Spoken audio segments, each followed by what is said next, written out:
Mr. Hawley, thanks for, well, we're sitting on your bus. Yeah, you bet. Thanks. How many hours have you spent on this bus? More than I can count. A lot. We've been all over the state of Missouri on this bus. And it's probably pretty cool for the kids, though. Yeah, I've got two little boys, 5 and 3, and they love it because they think this whole thing is about them. They just like all these people here to see us, and all and all the rallies. They think it's a big party. It's great. So this has been a long campaign. Yeah. It's been a lot of back and forth, a lot of negative ads. You've consistently said a lot of things separate you from Claire McCaskill. Yes. Talk about your pitch when you talk to people every day on the campaign trail of why you should be the next senator from Missouri. I just think we need somebody who will actually vote with the state of Missouri and who will represent our way of life and believes in it. You know, my biggest issue with Senator McCaskill, I don't think she's a bad person at all. I think she's a good person. 36 years of service to this state and to this country, and I applaud her for that.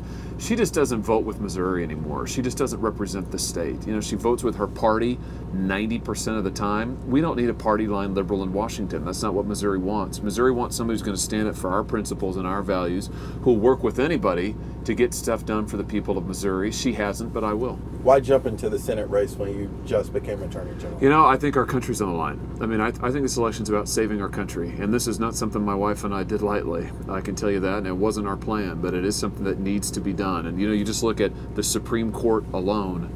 You know, as a constitutional lawyer, that Supreme Court is so important. You know, our rights are at issue there. Our futures are at issue there.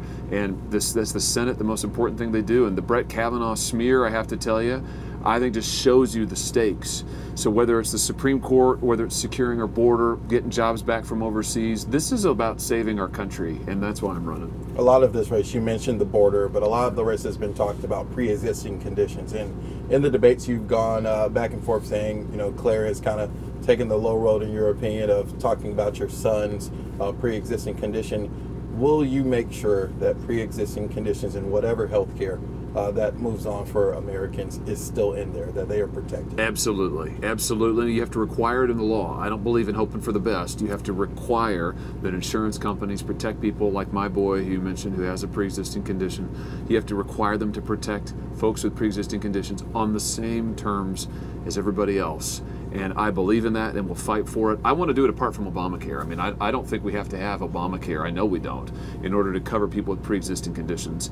That's the big difference between Senator McCaskill and me. She says you have to have Obamacare. You just have to accept it. I think we do a lot better. How do you respond to the critics who say, well, you have a lawsuit that would eliminate pre-existing conditions? How do you move forward with that? You know, it's about Obamacare, and I want to repeal and replace Obamacare, and I've always had that as my position. I think we need to. We're paying 145% price increases for health care in the state because of Obamacare. Doctor networks are narrowing. People can't afford their deductibles. That's because of Obamacare. So I think we need to get rid of it. The lawsuit would get rid of Obamacare, but we can and have to protect people with pre-existing conditions apart from Obamacare, and also young folks on their parents' insurance up to age 26, I think.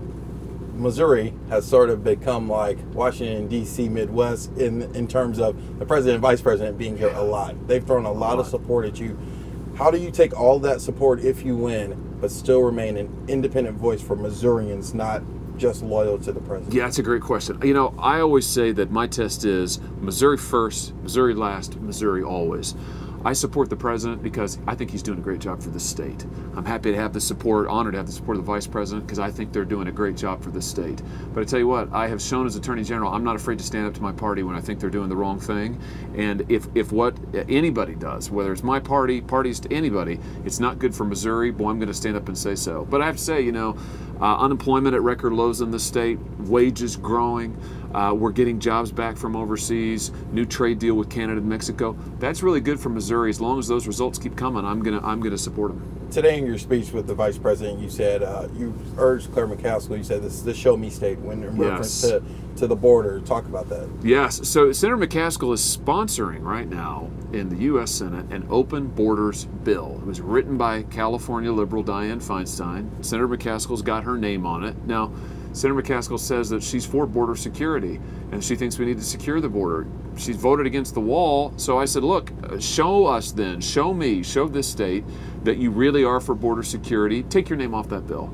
Go right in and take your name off that bill. Almost every Democrat's on it. She should go make a statement, take her name off. Do you think the wrong emphasis is being put on when we talk about the border of who's trying to get into the country when the president says, you know, there are Middle Easterns in the caravan that's coming up. I mean, do you take all of that at face value and think the border is this serious that people from other countries are in these droves that are trying to enter our country? Well, you know, the vice president said today that he believes and he's seen evidence that human traffickers are using that caravan, and that left-wing groups from other countries are helping fund it. So, you know, I think it's a very serious issue, and I think border security is national security. I can just say, as a law enforcement official, you know, as the Attorney General of the state, we see a lot of problems with drugs that come over that border and make their way into this state, gangs, violence that come over the border. You know, we need to secure the border for the safety of our folks. Also, you know, for our workers. I mean, we need an immigration system that actually works for Missouri workers and doesn't force down wages.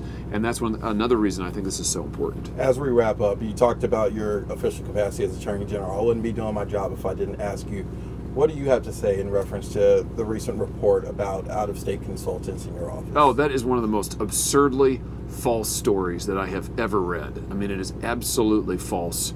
I'm proud of the work I have done as Attorney General. I'm proud of the accomplishments of that office. You know, we have 100 criminal convictions since I've been Attorney General at the trial court level, defended hundreds more successfully on appeal, returned over $30 million in consumer protection fraud money we've gotten back to consumers, record numbers of Medicaid fraud prosecutions, Medicaid fraud money that we have recovered, and I could go on. The biggest lawsuit in Missouri history I filed against Big Pharma for opioids. We built a multi-state coalition now to take on the opioid manufacturers. I mean, we have been hard at work for 2 years, so and I will stack that up. Nobody ran that office but me. And you know what? I am responsible for everything that's happened in that office, just like she is responsible, Senator McCaskill, for every vote she's taken in the Senate. And I'm happy to stack those two things up. In closing, you're a dad, you're a husband. How's this been, as you still operated as a family man? I know I was talking to your staff, and you still wanted to get to trick-or-treating and things like that. How do you balance, running for a huge office and still being dad and still being husband at home? You know, I've got an amazing wife, my wife Erin, and and we do it together, and our boys are with us on the road a lot. But I also prioritize, I want to get home and at the end of the day at least kiss my kids goodnight. I want to, I got to make parent-teacher conferences we had earlier this week, and my first one, my older boy's in kindergarten, first year here, real school, so we got to do his first parent-teacher conference. And I just believe that, look, part of who I am as a man, central to whom I am as a man, is my family, and I got to stay true to that, because that's who I am, and I'm not going to let anything come between me and them. Mr. Hawley, thank you so much. Thank you. Good luck on the trail. Thank you so much.